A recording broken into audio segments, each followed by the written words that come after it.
Hey guys, welcome back here to Intuitive Angling. Appreciate you guys checking out today's video and spending some time with me. And guys, today we are going to give you all a refresher on a Texas rig worm. I think a lot of people automatically think they know how to rig a Texas rig because it's a basic 101 staple in bass fishing. But I tell you what guys, probably 90% of the people that I see fishing a Texas rig do not rig it up correctly. They don't set the thing up right.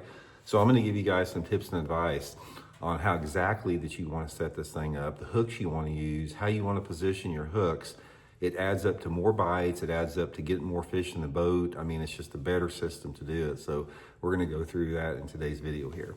And also guys, one of the things I want to share with you real quick, if you guys are getting ready for spring fishing season and you need a new reel, guys, check out this Lews Custom Pro bait caster. You guys have heard me talking about it. I've had this thing since last fall. Absolutely love it. 11 ball bearings, smooth as butter. I've yet to backlash it. This is the first reel I have ever fished that I have not got a backlash in. So I'll put it in my tackle warehouse link in the description of this video if you'd like to get one. And man, the color on the thing is super pretty. Look at that. It goes really good with this Mega Bass Destroyer rod here. So I'll have all that info in the link in the description here. And finally, guys, thank you everybody that's taking time to hit that subscribe button here to the channel. Man, if you're subscribing to the channel and you signed up to be a channel member or Patreon member, a big thank you from me and my family. Okay, Texas rig worms, guys, they are arguably one of the top bass catchers of all time. I remember when I first started using them, it wasn't really Texas rig. Back when very first started using plastic worms, which was back in the early 70s with my dad, back then all dad used was a flip tail worm, a purple 7-inch flip tail worm. And he took a little split shot and he crimped the split shot right above the head of the worm. And he had like a little gold hook that he threaded on, and the hook actually came out of the worm. It wasn't Texas rig, but that was the predecessor of the modern day Texas rig. And it's pretty much remained unchanged in terms of, you got a bullet sinker and a hook and a worm, just something like this, just to get a bullet sinker and a hook and a worm like that. Okay, now what I want to do is I want to show you, I want to run you guys through this whole thing about setting it up from start to finish and explain to you guys why this is the best system to do it and why you're losing so many fish in the process. Now, first of all, one of the things I want to say before we get started is a lot of people use an EWG type hook, the offset hook like this. You do not want to use this 95% of the time in your plastic worm fishing. This is not the best hook to use. Let me show you what I'm talking about here. And I've came to this through lots of experimentation. This is how most people rig a plastic worm. They use an EWG hook. They come in like that and they call it good like that. Now, I'm not saying you can't catch fish on it, but guys, this is a fish losing type of a setup here. The EWG hook, I have experimented with it for decades. And if I get, say for example, if I use an EWG hook and if I get 100 bites, I might land, 75% of those fish, or maybe even a little bit less, or around 75%. But if I use a straight shank hook in the same situation, my percentage of landing bass, and I'm gonna explain why here. The straight shank hook like there, the percentage of landing bass goes up probably 10%. Now this is something that I learned from experimentation the hard way, losing a lot of fish, just going through the motions with it. And I'll tell you another thing with it, if you're pitching and flipping, it even goes up. Pitching and flipping, you never, ever, ever want to use an EWG hook like this. This will be a fish losing mother, when you're flipping and pitching with it. It's a little bit better. It's not quite so bad if you're just casting it, but you never want to use it like that. The only time, and I want to get this out of the way before we get into the reel, the only time that you ever want to use an EWG hook, and there is one time for it, EWG hook with a worm. Let's say, for example, like on this speed worm I got here, that I'm reeling it just underneath the surface. If I'm reeling a speed worm, like swimming it through the water column like that, the EWG hook is actually the best hook because it sort of acts as a keel and the worm stays straight when you reel it through the water. If you're using a straight shank, it tends to twist the worm a little bit and it doesn't go straight. So I do use, there's 5% of the time that I do use an EWG hook. And that's like, say on the speed worm, if I'm swimming it through lily pads or swimming it through shallow grass, that's the application that I do use it for. But for everything else, it's a straight shank hook. And guys, the hooks that I use, and I'll link them in my Tackle Warehouse link. This is the Gamakatsu G Finesse heavy cover worm hook designed by Aaron Martins. The #1 Texas rig worm hook you can get. You don't even have to shop around or think about it. There's not any better. It's got a nice little, sort of like a cross between a round bend and an O'Shaughnessy bend, nano coated, super slick, super sharp. It's got a nice 10 keeper on there. Absolutely the best hook in terms of catching fish, landing fish, everything. So I'll link that. I'll put it in my Tackle Warehouse link in the description of the video if you guys want to get a pack of them. So that's the hook I use, the G Finesse, the straight shank G Finesse heavy cover flipping hook. They've got two or three different versions as far as different stiffnesses on it.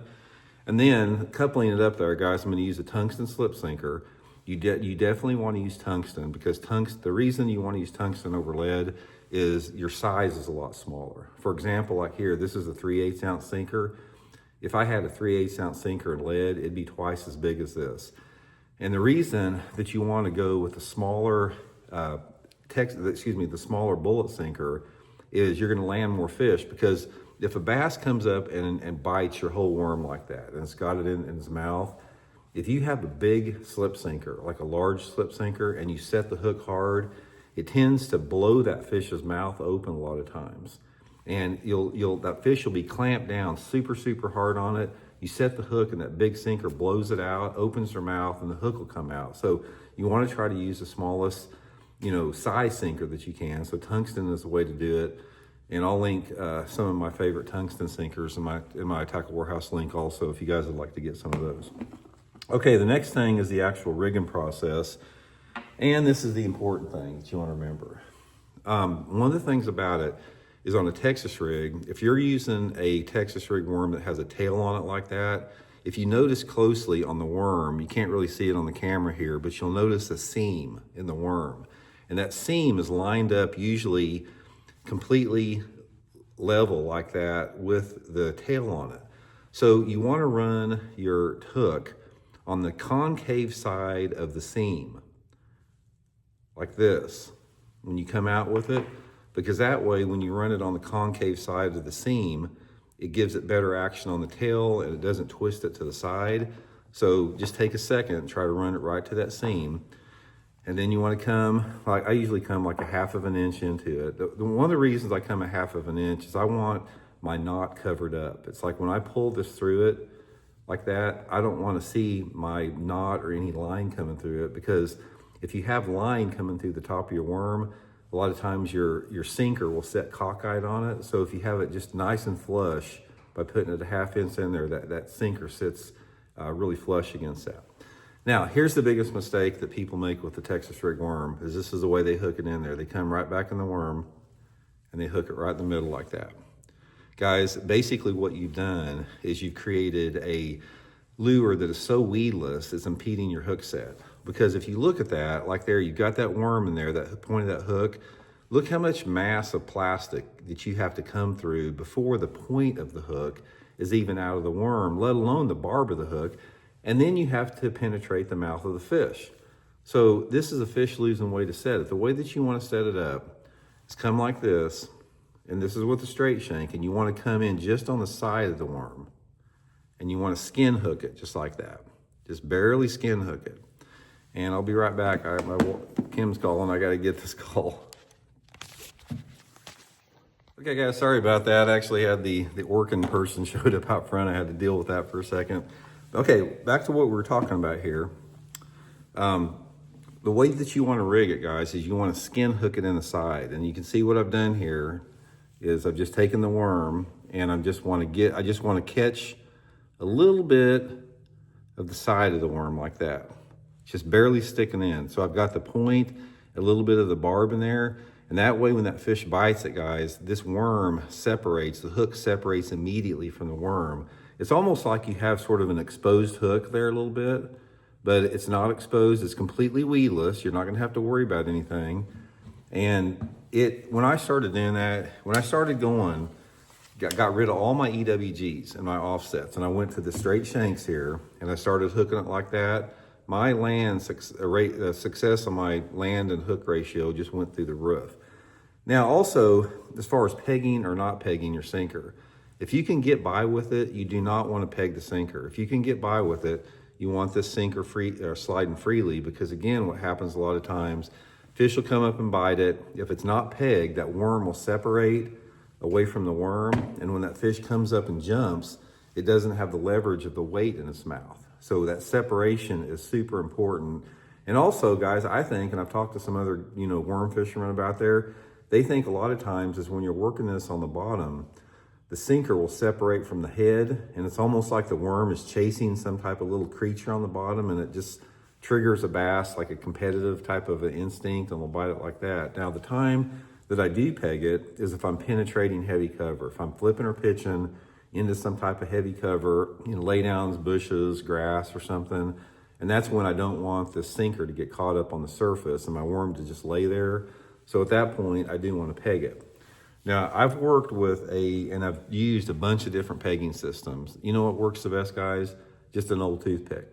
You can't beat it. And the reason I like an old toothpick is you can control the tension and how tight you want the sinker on the head, because sometimes I want it tight and sometimes I don't want it tight. And it doesn't fray your line. I've never had any problems with it.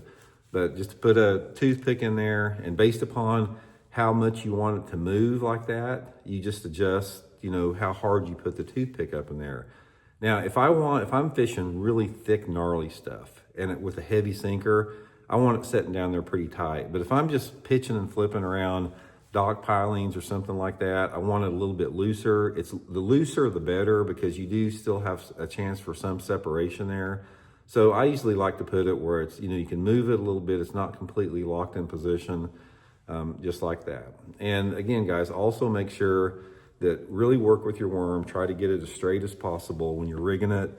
Sometimes you have to tweak, how the sinker head sits on there, and you got to tweak exactly how the hook goes in the worm.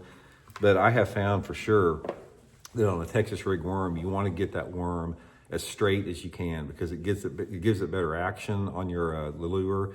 It doesn't twist your line as much. It just looks a lot more natural. So anyway, guys, that's a basic overview. And one other thing I want to tell you with this, guys, is don't go too big with your hook here. There's another thing I forgot to mention in the video here. I've experimented a lot with hook size. You don't want to do the overkill on it. I don't even own a hook that's over 4/0. I don't have any 5/0 hooks, even on my giant worms. This right here is a 3/0 hook. I've got it in a 7-inch worm. This is a good size for it. So I might even go smaller with that. But one of the things that I've noticed is, like, if you're trying to, say you got a 6 or 7 or 8-inch worm, and you got your hook sizes 2, 3, 4/0 hooks. When you if you put that hook in there and you say, man, I can't really decide the size of hook I need to use. Should I use this 3/0 or the 4/0 or the 2/0 or the 3/0? Always go on the side of small.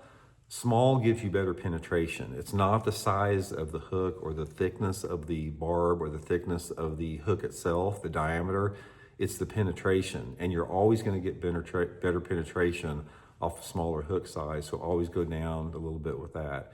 And another thing about the sinker size on it, always try to go with the lightest sinker you can get by with. I just feel that a lighter sinker, it gives the worm a chance to actually work its own action. If you put too heavy of a sinker on there, it just drops like a lead weight, and you don't really get the full benefit of what the worm's supposed to do, especially on some type of a curly tail or ribbon tail. So always just use the lightest sinker that you can get by with on your worm fishing, and you'll get a lot more bites with that.